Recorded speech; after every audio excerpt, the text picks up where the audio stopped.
नमस्कार, आप सुन रहे हैं rich dad poor dad book audio पर मेरे यानी मृद्विका की आवाज में।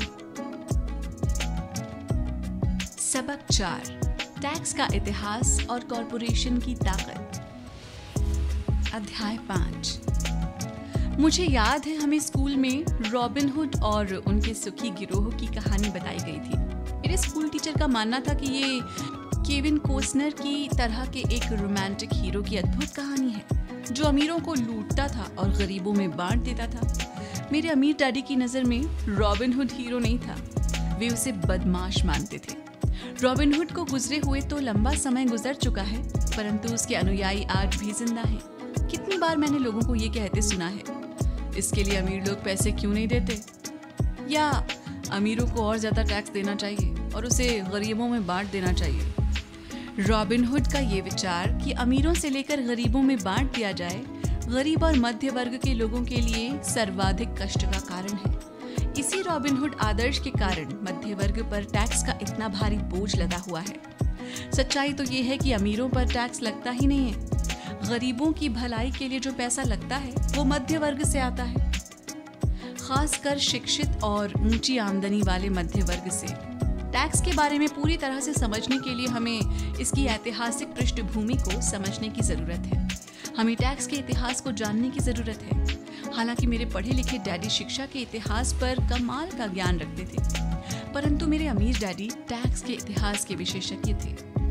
अमीर डैडी ने माइक और मुझे ये समझाया कि इंग्लैंड और अमेरिका में पहले कोई टैक्स नहीं लगते थे।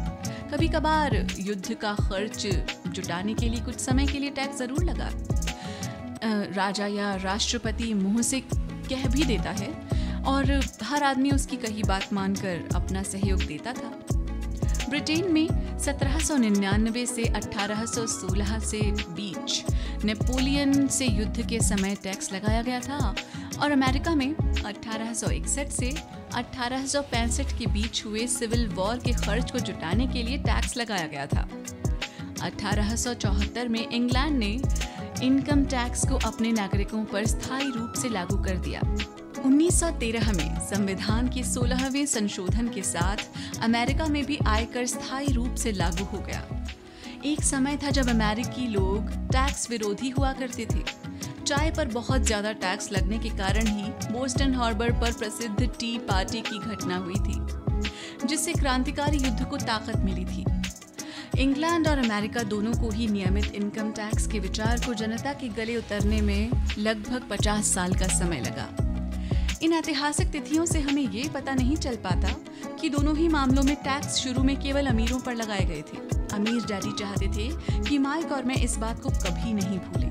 उन्होंने स्पष्ट किया कि टैक्स का विचार लोकप्रिय बना और उसे ज्यादातर लोगों ने सिर्फ इसलिए माना क्योंकि उन्हें ये बताया गया कि टैक्स अमीरों को सजा देने का और मध्य वर्ग तथा गरीबों को मदद देने का साधन है। इसी कारण जनता ने टैक्स कानून के समर्थन में वोट दिए और ये वैधानिक बन गया। हालांकि इसका मकसद अमीरों को दंड देना है, परंतु दरअसल ये उन्हीं लोगों को दंड देता है जिन्होंने इसका समर्थन किया था, यानी गरीब लोग और मध्य वर्ग। एक बार सरकार ने पैसे का स्वाद चख लिया तो उसकी भूख बढ़ती गई। अमीर डैडी ने कहा, तुम्हारे डैडी और मैं पूरी तरह विरोध में हैं। वो एक सरकारी ब्यूरोक्रेट हैं और मैं एक पूंजीपति हूँ। हमें विपरीत व्यवहार के कारण पैसे मिलते हैं और हमारी सफलता अलग अलग मानदंडों पर तोली जाती है। उन्हें पैसा खर्च करने और लोगों को काम देने के लिए पैसे दिए जाते हैं। वे जितना ज्यादा खर्च करते हैं और जितने ज्यादा लोगों को काम पर रखते हैं, उनका संगठन उतना ही बड़ा होता जाता है। सरकार में जितना बड़ा उनका संगठन होता है, उतना ही ज्यादा सम्मान उन्हें दिया जाता है। दूसरी तरफ मेरे संगठन में मैं जितने काम लोगों को रखूं और जितना कम पैसा खर्च करूं, मेरे निवेशक मेरा उतना ही ज्यादा सम्मान करते हैं। इसीलिए मैं सरकारी आदमियों को पसंद नहीं करता हूँ। उनके लक्ष्य बिजनेस के ज्यादातर लोगों से हटकर होते हैं। जैसे जैसे सरकार के कर्मचारी बढ़ते हैं, उन्हें तनख्वाह देने के लिए उतनी ही ज्यादा टैक्स की जरूरत होती है। मेरे पढ़े लिखे डैडी इस बात में भरोसा करते थे कि सरकार को लोगों की मदद करनी चाहिए। वे जॉन एफ कैनेडी से प्रेम करते थे और खासकर पीस कॉर्प के विचार से। वे इस विचार को इतना ज्यादा चाहते थे कि वे और मेरी माँ दोनों ही पीस कॉर्प्स के लिए काम करते थे। और मलेशिया, थाईलैंड और फिलीपींस जाने वाले स्वयंसेवकों को प्रशिक्षित करते थे। वे हमेशा अतिरिक्त अनुदानों और बजट में बढ़ोतरी की कोशिश करते थे ताकि वे ज़्यादा लोगों को भर्ती कर सकें। ऐसा वे शिक्षा विभाग की अपनी नौकरी में भी करते थे और पीस कॉर्प्स में भी। ये उनका काम था। जब मैं 10 साल का था तब से मैं अपने अमीर डैडी से ये सुनता आया हूँ कि सरकारी कर्मचारी आलसी चोरों का गिरोह है, और मेरे गरीब डैडी से मैं ये सुनता आया हूँ कि अमीर लोग लालची और बदमाश होते हैं जिनसे सरकार को ज़्यादा टैक्स लेना चाहिए। दोनों ही विचारों के पक्ष में तर्क दिए जा सकते हैं। मेरे लिए ये बहुत मुश्किल था क्योंकि एक तरफ तो मैं शहर के सबसे बड़े उद्योगपतियों में से एक के लिए काम करता था और दूसरी तरफ जब मैं घर आता था तो वहाँ मेरे डैडी होते थे जो एक नामी सरकारी नेता थे। ये तय करना आसान नहीं था कि कौन सही बोल रहा है और किसकी बात पर मुझे भरोसा करना चाहिए। परंतु जब आप टैक्स के इतिहास का अध्ययन करते हैं तो एक दिलचस्प पहलू सामने आता है। जैसा मैंने कहा कि टैक्स का लागू होना सिर्फ इसलिए संभव हो सकता है क्योंकि जनता रॉबिनहुड के अर्थशास्त्रीय सिद्धांत में भरोसा करती है जिसमें अमीरों से लेकर बाकी सब में बांट दिया जाता है। समस्या ये थी कि सरकार की पैसे की भूख इतनी बढ़ गई कि जल्द ही मध्य वर्ग पर भी टैक्स लगाने की नौबत आ गई और वहां से धीरे धीरे टैक्स का बोझ नीचे की तरफ आता गया। दूसरी तरफ अमीरों ने इसे एक मौके की तरह देखा। वे उन्हीं नियमों से नहीं खेलते थे जिनसे जनता खेलती है। जैसा मैंने बताया है, अमीर पहले ही कॉरपोरेशन के बारे में जानते थे जो पानी के जहाज़ों के दिनों में लोकप्रिय हुए थे। अमीरों ने हर समुद्री यात्रा की संपत्ति के जोखिम को सीमित करने के लिए कॉरपोरेशन का उपयोग किया। अमीर लोग हर समुद्री यात्रा के लिए पैसा जुटाने के लिए कॉरपोरेशन में अपना पैसा डालते थे। फिर ये कॉरपोरेशन न्यू वर्ल्ड में खजाने की खोज के लिए नाविकों को भर्ती करता था। अगर जहाज डूब जाता था तो नाविकों की जान जाती थी, परंतु अमीर लोगों को सिर्फ इतना ही नुकसान होता था कि उनका वो पैसा डूब जाता था जो उन्होंने उस समुद्री यात्रा के लिए दिया था। अब ये समझते हैं कि किस तरह कॉर्पोरेट स्ट्रक्चर आपके इनकम स्टेटमेंट और बैलेंस शीट के बाहर बैठता है। अमीर लोग किस तरह खेल को खेलते हैं। कॉर्पोरेशन के कानूनी ढांचे की ताकत के ज्ञान से अमीरों को गरीबों और मध्य वर्ग की तुलना में बहुत ज्यादा फायदा मिलता है। मुझे 2 डैडियों ने शिक्षा दी थी जिनमें से एक समाजवादी थे और दूसरे पूंजीपति। मुझे जल्द ही ये महसूस हुआ कि पूंजीपति में पैसे की ज्यादा समझ है। मुझे ऐसा लगा कि पैसे की नासमझी के कारण समाजवादी आखिरकार खुद को ही सजा देते हैं। अमीरों से वसूलों का नारा लगाने वाली भीड़ चाहे जितना जोर लगा ले, अमीर लोग उनसे जीतने का रास्ता हमेशा ढूंढ निकालते हैं। इसी कारण टैक्स आखिरकार मध्य वर्ग पर लगे। अमीरों ने बुद्धिजीवियों को अपनी बुद्धि से हरा लिया, सिर्फ इस कारण क्योंकि वे पैसे की ताकत को जानते थे और ये विषय स्कूलों में नहीं पढ़ाया जाता। अमीर लोगों ने बुद्धिजीवियों को किस तरह हराया। एक बार अमीरों से वसूलों का कानून पारित हुआ तो सरकार की तिजोरी में पैसा आने लगा। पहले तो लोग इस बात से खुश हुए, ये पैसा सरकारी कर्मचारियों और अमीरों को दिया जाने लगा।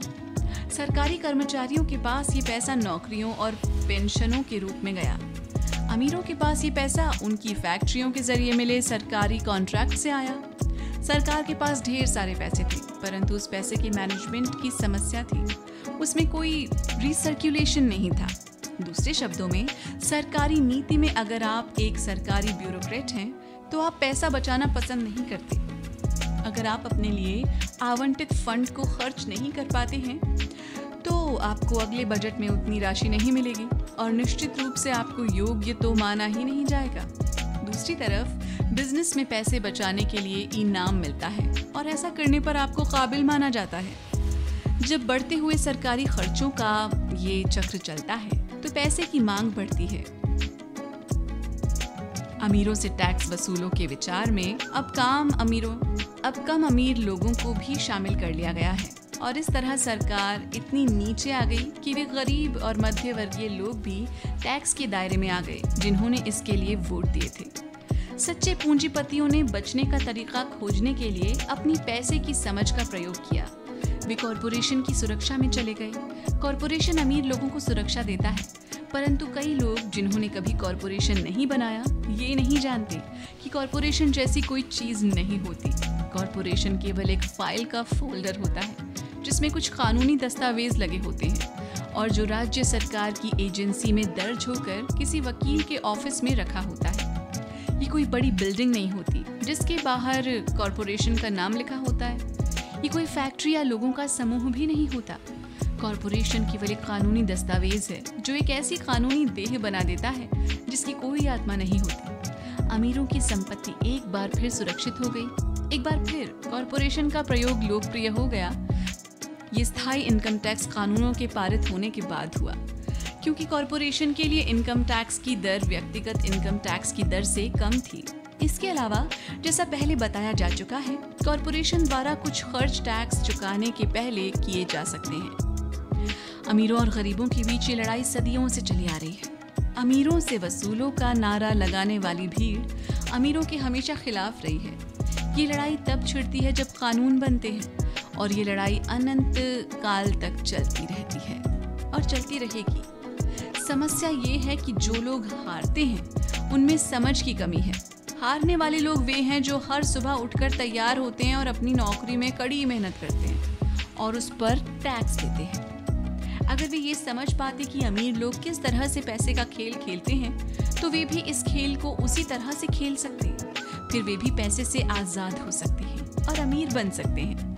इसीलिए मैं हर बार सिहर जाता हूँ जब भी मैं किसी को अपने बच्चे को ये सलाह देते सुनता हूँ कि स्कूल जाओ ताकि सुरक्षित नौकरी मिल सके। जिस कर्मचारी में पैसे की समझ नहीं है वो बच नहीं सकता, चाहे उसकी नौकरी कितनी भी सुरक्षित क्यों ना हो।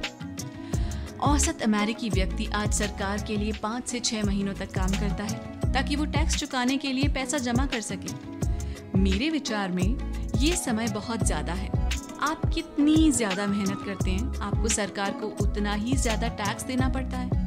इसीलिए मेरा मानना है कि अमीरों से वसूलों का नारा उन्हीं लोगों पर भारी पड़ गया है जिन्होंने इसके लिए वोट दिया था। हर बार लोग अमीरों को सज़ा देने की कोशिश करते हैं। अमीर लोग चुपचाप उसका पालन नहीं करते, बल्कि वे पलट कर वार करते हैं। उनके पास पैसा, ताकत और इरादा होता है जिनके दम पर वो चीज़ों को बदल सकते हैं। वे चुपचाप बैठकर स्वेच्छा से ज़्यादा टैक्स नहीं चुकाते। वे ऐसे तरीके खोजते हैं जिनसे उन पर टैक्स का कम से कम बोझ पड़े। इसके लिए वे चतुर और स्मार्ट वकीलों तथा अकाउंटेंट्स की सेवाएं लेते हैं और राजनेताओं को मनाते हैं कि वे कानून बदलने या कानूनी बचाव के रास्ते बनाएं। उनके पास परिवर्तन करवाने के लिए ज़रूरी संसाधन होते हैं। अमेरिका का टैक्स कानून भी टैक्स बचाने के लिए कई रास्ते प्रदान करता है। इनमें से ज़्यादातर रास्ते हर एक के लिए खुले हैं, परंतु इनका फ़ायदा सामान्य तौर पर अमीर लोग ही उठाते हैं क्योंकि वे इनकी खोज करते हैं। और ऐसा इसलिए होता है क्योंकि वे अपने काम से काम रखते हैं। उदाहरण के तौर पर लोकप्रिय शब्द 1031 इंटरनल रेवेन्यू कोड के अनुच्छेद 1031 का संक्षिप्त रूप है, जिससे रियल एस्टेट बेचने वाले को टैक्स चुकाने में देरी करने का मौका मिलता है। अगर वो ज़्यादा महंगे रियल एस्टेट को खरीदता है और सौदेबाजी में फ़ायदा नहीं लेता, रियल एस्टेट एक ऐसा पूंजी निवेश है जो इतना बड़ा टैक्स लाभ देता है। जब तक आप कम कीमत की प्रॉपर्टी बेचकर ऊंची कीमतों में बड़ी प्रॉपर्टी खरीदते रहते हैं तो आपको तब तक टैक्स नहीं देना पड़ता जब तक कि आप उसे नकद ही ना रखना चाहें। जो लोग कानून द्वारा दी गई इन टैक्स की छूटों का लाभ नहीं उठाते, वे अपने संपत्ति वाले कॉलम को बनाने का एक बहुत बड़ा मौका खो देते हैं। गरीबों और मध्य वर्ग के पास उतने संसाधन नहीं होते। वे चुपचाप बैठे रहते हैं और सरकार की सुइयों को अपनी बाह पर लगने देते हैं और ब्लड डोनेशन की इजाज़त दे देते हैं। आज मैं ज़्यादा टैक्स चुकाने वाले या कम छूट लेने वाले लोगों की संख्या से लगातार स्तब्ध होता रहता हूँ और वे ऐसा सिर्फ इसलिए करते हैं क्योंकि वे सरकार से डरते हैं। और मैं जानता हूँ कि सरकारी टैक्स एजेंट कितना डरावना होता है। मेरे कुछ दोस्त हैं जिनके बिजनेस बंद हो गए हैं और इसके लिए सरकार दोषी थी। मुझे ये सब पता है, परंतु जनवरी से लेकर मई के पहले पखवाड़े तक सरकार के लिए काम करना एक बहुत बड़ी कीमत है जो हम टैक्स के डर के कारण चुकाते हैं। मेरे गरीब डैडी ने कभी पलटकर वार नहीं किया। मेरे अमीर डैडी ने भी ऐसा नहीं किया। उन्होंने केवल खेल को चतुराई से खेला और उन्होंने ऐसा कॉरपोरेशंस के माध्यम से किया जो अमीरों का सबसे बड़ा रहस्य है। अमीर डैडी से मेरा पहला सीखा गया सबक आपको याद होगा। मैं 9 साल का बच्चा था और मुझे उनसे बात करने के लिए बहुत समय तक इंतजार करना पड़ा था। मैं अक्सर उनके ऑफिस में बैठकर उनका इंतजार करता था। वे जानबूझकर मुझे नज़रअंदाज करते रहते थे। वे चाहते थे कि मैं उनकी ताकत को पहचानूं और एक दिन खुद भी इतना ही ताकतवर बनना चाहूं। जितने भी समय तक मैंने उनके मार्गदर्शन में पढ़ा और सीखा, उन्होंने मुझे हमेशा याद दिलाया कि ज्ञान ही ताकत है और पैसे के साथ जो बड़ी ताकत आती है उसे बनाए रखने के लिए और उसे कई गुना करने के लिए सही ज्ञान की ज़रूरत होती है। उस ज्ञान के बिना संसार आपको इधर उधर धक्के मारता रहता है। अमीर डैडी हमेशा माइक और मुझे ये याद दिलाया करते थे कि सबसे ज़्यादा डरावना व्यक्ति बॉस या सुपरवाइज़र नहीं होता, बल्कि टैक्समैन होता है। अगर आप उसे मौका देते हैं तो टैक्समैन हमेशा आपके ज़्यादा से ज़्यादा वसूल कर लेगा। पैसा मेरे लिए काम करे, मैं पैसे के लिए काम ना करूं। मेरा ये पहला सबक दरअसल ताकत के बारे में है। अगर आप पैसे के लिए काम करते हैं तो आप ताकत को अपने बॉस के हाथ में दे देते हैं। अगर आपका पैसा आपके लिए काम करता है तो आप ताकत को अपने पास रखते हैं और उसे काबू में रखते हैं। एक बार हमें हमारे लिए काम करने वाले पैसे की ताकत का ज्ञान हो जाए, फिर हमें पैसे के लिहाज से स्मार्ट हो जाना चाहिए और हमें डराने वाले लोगों से निपटने के रास्ते ढूंढ लेने चाहिए। इसके लिए आपके पास कानून की समझ होनी चाहिए और इस बात की भी कि सिस्टम कैसे काम करता है। अगर आप अज्ञानी हैं तो आपको आसानी से डराया जा सकता है। अगर आप जानते हैं कि आप क्या बात कर रहे हैं तो आपके पास बचने का मौका होता है। इसीलिए अमीर डैडी स्मार्ट टैक्स अकाउंटेंट और वकीलों को इतना ज़्यादा वेतन देते थे। वकीलों को वेतन देना सरकार को टैक्स देने से सस्ता था। मेरे लिए उनका सर्वश्रेष्ठ सबक था, स्मार्ट बनो ताकि तुम्हें इधर उधर धक्के न दिए जा सके।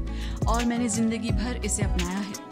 वे कानून जानते थे क्योंकि वे कानून का आदर करते थे। वे कानून जानते थे क्योंकि कानून न जानना बहुत महंगा साबित हो सकता था। अगर आप जानते हैं कि आप सही हैं तो आप किसी से भी उलझने से नहीं डरेंगे, चाहे आपका मुकाबला रॉबिन हुड और उसके गिरोह से ही क्यों ना हो।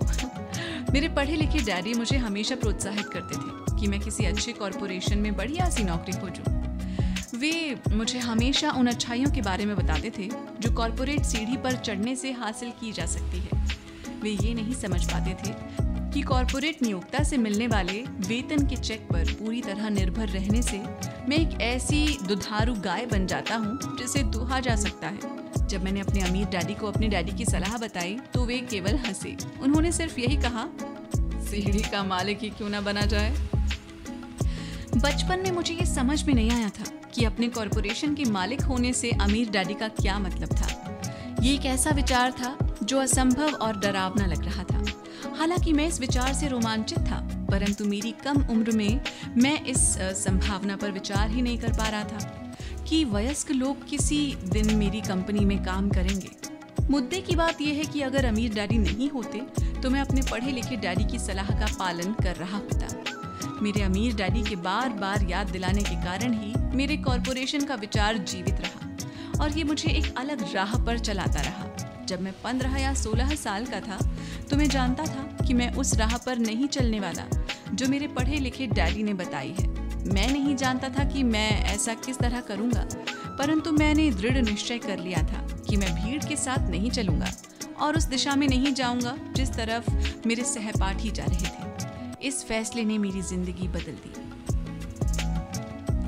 जब तक मैं 25 साल का हुआ तब तक मेरे अमीर डैडी की सलाह मुझे पूरी तरह समझ में नहीं आई थी। मैंने हाल ही में मरीन कॉर्प्स छोड़ी थी और मैं जेरोक्स के लिए काम कर रहा था। मुझे बहुत पैसा मिल रहा था, परंतु हर बार जब भी मैं अपनी तनख्वाह के चेक को देखता था तो मुझे हमेशा निराशा होती थी। कटौतियाँ इतनी ज़्यादा थीं कि जितना ज़्यादा मैं काम करता था कटौतियाँ उतनी ही ज़्यादा होती थीं। जब मैं ज़्यादा सफल होने लगा तो मेरे वरिष्ठ बॉस मेरे प्रमोशन और तनख्वाह बढ़ाने की बातें करने लगे। ये सुनने में अच्छा लगता था, परंतु मैं अपने कानों में अपने अमीर डैडी की ये आवाज़ भी सुन सकता था, तुम किसके लिए काम कर रहे हो? तुम किसे अमीर बना रहे हो? 1974 में जेरोक्स के कर्मचारी के रूप में ही मैंने अपना पहला कॉरपोरेशन बनाया और अपने काम से काम रखना शुरू कर दिया। पहले से ही मेरे संपत्ति वाले कॉलम में कुछ संपत्तियां मौजूद थी, परंतु अब मैंने ठान लिया था कि उन्हें ज़्यादा बढ़ाया जाए। कटौतियों वाली तनख्वाह को देख देख कर मुझे अमीर डैडी की सलाह में समझदारी दिखने लगी थी। अगर मैं अपने पढ़े लिखे डैडी की सलाह पर चलता तो मुझे अपना भविष्य साफ नजर आ रहा था। कई नियोक्ता ये अनुभव करते हैं कि अगर कर्मचारी अपने काम से काम रखें तो ये उनके बिजनेस के लिए बुरा होता है। मुझे विश्वास है कि ऐसा कुछ लोगों के साथ हो सकता है, परंतु मेरे साथ ऐसा नहीं था। एक बार मैंने अपने काम से काम रखने की ठान ली और अपनी संपत्तियां बढ़ाना शुरू कर दिया तो मैं एक बेहतर कर्मचारी बन गया। मेरे पास अब एक लक्ष्य था। मैं सुबह जल्दी आ जाता था और मेहनत से काम करता था और इस तरह ज्यादा से ज्यादा पैसे कमाता था ताकि मैं उसे रियल एस्टेट में निवेश कर सकूं। हवाई में उस समय कीमतें तेजी से बढ़ रही थी और वहां किस्मत चमकाई जा सकती थी। जितना ही ज्यादा मुझे ये लगा कि वहां निवेश की संभावनाएं हैं, उतनी ही ज्यादा जेरोक्स मशीनें मैंने बेची। जितनी ज्यादा मशीनें बेची, मुझे उतना ही ज्यादा पैसा मिला और हाँ, मेरी तनख्वाह के चेक से उतनी ही ज्यादा कटौतियां हुई। ये प्रेरणादायक था। मैं कर्मचारी होने के जाल से बाहर निकलना चाहता था और इसलिए मैं कम मेहनत करने के बजाय ज्यादा कड़ी मेहनत करता था। 1978 तक मैं सेल्स में चोटी के 5 लोगों में से एक था, प्रायः नंबर 1। मैं चूहा दौड़ से बहुत जल्दी बाहर निकलने के लिए बेताब था। 3 साल से भी कम समय में मैं जेरोक्स की तुलना में अपने छोटे से कॉरपोरेशन से कहीं ज्यादा कमा रहा था, जबकि मेरा कॉरपोरेशन रियल एस्टेट में निवेश करने वाली कंपनी थी और वो पैसा जो मैं अपने कॉरपोरेशन में अपनी संपत्ति वाले कॉलम में बना रहा था, वो पैसा मेरे लिए काम कर रहा था। मुझे कॉपियर बेचने के लिए दरवाजे खटखटाने की जरूरत नहीं थी। अमीर डैडी की सलाह में मुझे ज्यादा समझदारी दिख रही थी। जल्दी ही मेरी प्रॉपर्टी से आने वाला कैश फ्लो इतना ज्यादा हो गया कि मेरी कंपनी ने मेरे लिए मेरी पहली कार खरीद दी। जेरोक्स के लोगों को लगा कि मैं अपने कमीशन बेच रहा हूँ, परंतु मैं ऐसा नहीं कर रहा था। मैं अपने कमीशन को संपत्तियों वाले कॉलम में निवेश कर रहा था। मेरा पैसा और ज्यादा पैसा कमाने के लिए कड़ी मेहनत कर रहा था। मेरी संपत्ति वाले कॉलम का हर डॉलर एक बढ़िया कर्मचारी था, जिसकी कड़ी मेहनत के कारण और ज्यादा कर्मचारी तैयार होते थे और वे सब मिलकर अपने बॉस को एक नई कार तोहफे के रूप में दे देते थे, और वो भी टैक्स चुकाने के पहले। मैंने जेरोक्स के लिए ज्यादा कड़ी मेहनत करना शुरू कर दिया। मेरी योजना सही तरह से चल रही थी और मेरी कार इसका जीता जागता सबूत थी। अपने अमीर डैडी से सीखे गए सबक के कारण मैं उस चूहा दौड़ के मिथक से बाहर निकलने में सफल हो सका था और कम उम्र में ही एक नियोक्ता बन गया था। ये पैसे की समझ से ही संभव हुआ था। इस वित्तीय ज्ञान के बिना, जिसे मैं फाइनेंशियल IQ कहूँगा, आर्थिक स्वतंत्रता की मेरी राह में बहुत ज़्यादा मुश्किलें आई होती। अब मैं फाइनेंशियल सेमिनारों में दूसरों को इस आशा के साथ सिखाता हूँ कि ताकि मैं उनके साथ अपना ज्ञान बांट सकूं। जब भी मैं लेक्चर देता हूँ तो मैं लोगों को ये याद दिलाता हूँ कि फाइनेंशियल IQ विशेषज्ञता के 4 बड़े क्षेत्रों से आने वाले ज्ञान से बनता है। नंबर 1 है अकाउंटिंग, जिसे मैं फाइनेंशियल साक्षरता कहता हूँ। अगर आप साम्राज्य बनाना चाहते हैं तो ये बहुत महत्वपूर्ण दक्षता है। आप जितने ज्यादा धन के लिए जिम्मेदार होंगे, उतनी ही ज्यादा सूक्ष्मता की जरूरत होगी, नहीं तो आपका साम्राज्य ताश के पत्तों के महल की तरह ढह जाएगा। ये बाएं मस्तिष्क का पहलू है जिसमें वर्णन या सूक्ष्मता जरूरी है। फाइनेंशियल साक्षरता वो योग्यता है जिसके सहारे फाइनेंशियल स्टेटमेंट्स को पढ़ा और समझा जा सकता है। इस योग्यता से आप किसी भी व्यवसाय की कमजोरियों और मजबूरियों को पहचान सकते हैं। नंबर 2 है निवेश, जिसे मैं पैसे से पैसे बनाने का विज्ञान कहता हूँ। इसमें तकनीकों, रणनीतियों और फॉर्मूलों की जरूरत होती है। ये मस्तिष्क का दायां पहलू है, यानी रचनात्मक पहलू। नंबर 3 है बाजार की समझ, मांग और पूर्ति का विज्ञान। बाजार के तकनीकी पहलुओं को जानने की जरूरत है जो कि भावनाओं द्वारा संचालित होते हैं। 1996 में क्रिसमस के दौरान टिकल मी एल्मो डॉल का प्रकरण भी तकनीकी या भावनाओं द्वारा संचालित बाजार का उदाहरण है। बाजार का दूसरा तत्व निवेश की मूलभूत या आर्थिक समझ है। क्या किसी निवेश में समझदारी है या वर्तमान बाजार की परिस्थितियों के हिसाब से ऐसा करना नासमझी है? कई लोग ये सोचते हैं कि बाजार को समझना या निवेश की अवधारणाएं बच्चों को समझ में नहीं आएंगी क्योंकि ये जटिल होती हैं। वे ये नहीं देख पाते कि बच्चे इन विषयों को अनुभूति से समझ लेते हैं। जो लोग एल्मो डॉल से परिचित नहीं होंगे, उनके लिए ये एक सीसम स्ट्रीट कैरेक्टर थी जिसे क्रिसमस से पहले बच्चों में खूब प्रचारित किया गया था। लगभग सभी बच्चे इसे खरीदना चाहते थे और अपनी क्रिसमस की सूची में उन्होंने इसे सबसे ऊपर रखा था। परंतु क्रिसमस के लिए इतना इसका विज्ञापन करने के बाद जब ये बाजार से गायब हो गई तो कई लोग ये सोचने लगे कि कहीं कंपनी ने जानबूझकर तो इसे बाजार से गायब नहीं कर दिया है। इसकी मांग बहुत ज़्यादा थी और पूर्ति बहुत कम, इसलिए बाजार में भगदड़ और हड़बड़ी का माहौल बन गया। स्टोर्स में जब खरीदने के लिए कोई डॉल नहीं बची तो दुकानदारों और दूसरे खिलौने बनाने वालों ने इसमें मुनाफा कमाने का मौका देखा। जिन्हें डॉल नहीं मिल पाई थी वे दुर्भाग्यशाली मम्मी डैडी क्रिसमस के लिए कोई दूसरा खिलौना खरीदने के लिए मजबूर हो गए। टिकल मी एल्मो डॉल की अविश्वसनीय लोकप्रियता मेरी समझ में नहीं आई, परंतु ये मांग और पूर्ति के अर्थशास्त्र का बढ़िया उदाहरण है। यही बात स्टॉक बॉन्ड, रियल एस्टेट और बेसबॉल कार्ड बाजारों पर लागू होती है। नंबर 4 है कानून। उदाहरण के तौर पर अकाउंटिंग, निवेश और बाजारों की तकनीकी दक्षताओं के सहारे कॉरपोरेशन का प्रयोग विस्फोटक वृद्धि प्रदान कर सकता है। कोई भी आदमी जिसे कॉरपोरेशन द्वारा दिए जाने वाले टैक्स, फायदों और सुरक्षा का ज्ञान हो, वो बहुत ज्यादा तेजी से तरक्की कर सकता है और अमीर बन सकता है, जो किसी कर्मचारी या छोटे बिजनेस के मालिक के लिए संभव नहीं है। इसमें उतना ही अंतर है जितना पैदल चलने वाले और उड़ने वाले में होता है। ये अंतर बहुत ज्यादा हो जाता है जब हम इसे दीर्घकालीन संपत्ति के संदर्भ में देखते हैं। पहला, टैक्स लाभ। एक कॉरपोरेशन कई ऐसी चीजें कर सकता है जो एक आदमी नहीं कर सकता, जैसे कि ये टैक्स देने के पहले खर्च कर सकता है। ये विशेषज्ञता का एक ऐसा क्षेत्र है जो बहुत रोमांचक है, परंतु इसमें अंदर घुसना तब तक जरूरी नहीं है जब तक कि आपका बिजनेस या संपत्ति बहुत बड़ी ना हो। कर्मचारी कमाते हैं और टैक्स चुकाते हैं और फिर जो बचता है उससे अपना खर्च चलाते हैं। एक कॉरपोरेशन कमाता है, जितना खर्च करता है और फिर बची हुई रकम पर टैक्स चुकाता है। ये अमीरों द्वारा इस्तेमाल किया जाने वाला सबसे बड़ा कानूनी बचाव का रास्ता है। इन्हें बनाना आसान है और बहुत ज्यादा महंगा नहीं है, बशर्ते कि आपके पास अपने खुद के निवेश हों जो अच्छा कैश फ्लो दे रहे हों। उदाहरण के तौर पर अपने कॉरपोरेशन का फायदा ये है, घूमने जाने का कार्यक्रम हवाई में बोर्ड मीटिंग बन जाता है। कार का भुगतान, बीमा, रिपेयर इत्यादि कंपनी खर्च में डाल दिए जाते हैं। हेल्थ क्लब की सदस्यता भी कंपनी खर्च है। ज्यादातर रेस्टोरेंट के डिनर भी आंशिक व्यय हैं और भी ऐसे बहुत से खर्च हैं जो टैक्स चुकाने के पहले किए जाते हैं। दूसरा, कानूनी मुकदमों से सुरक्षा। हम एक कानूनी समाज में रह रहे हैं। हर आदमी आपसे फायदा चाहता है। अमीर लोग अपने क्रेडिटर्स से अपनी ज्यादातर संपत्ति को छुपाने के लिए कॉरपोरेशंस और ट्रस्ट्स का सहारा लेते हैं। जब भी कोई किसी अमीर आदमी पर दावा ठोकता है तो उसे ये पता चलता है कि वो कानूनी कवच से घिरा हुआ है और दरअसल उस अमीर आदमी के पास कोई संपत्ति है ही नहीं। वे हर चीज पर नियंत्रण रखते हैं, परंतु वे किसी चीज के मालिक नहीं होते। गरीब और मध्यवर्गीय लोग हर चीज के स्वामी होने की कोशिश करते हैं और इसलिए जब उन पर दावा ठोका जाता है तो वे सरकार या अपने साथी नागरिकों के हाथों अपनी संपत्ति खो बैठते हैं। उन्होंने रॉबिन हुड की कहानी से ये सीखा है कि अमीरों से वसूलो, गरीबों में बांट दो।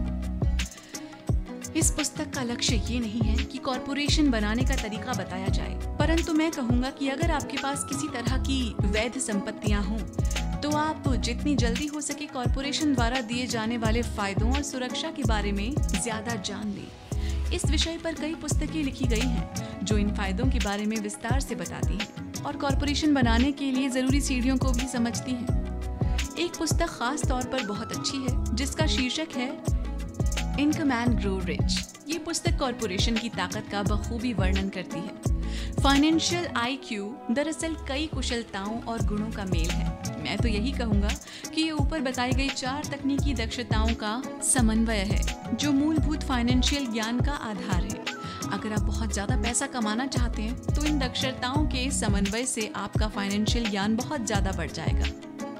संक्षेप में, कॉरपोरेशन के मालिक अमीर लोग कमाते हैं, खर्च करते हैं, टैक्स चुकाते हैं। कॉरपोरेशन के लिए काम करने वाले कर्मचारी कमाते हैं, टैक्स चुकाते हैं, खर्च करते हैं।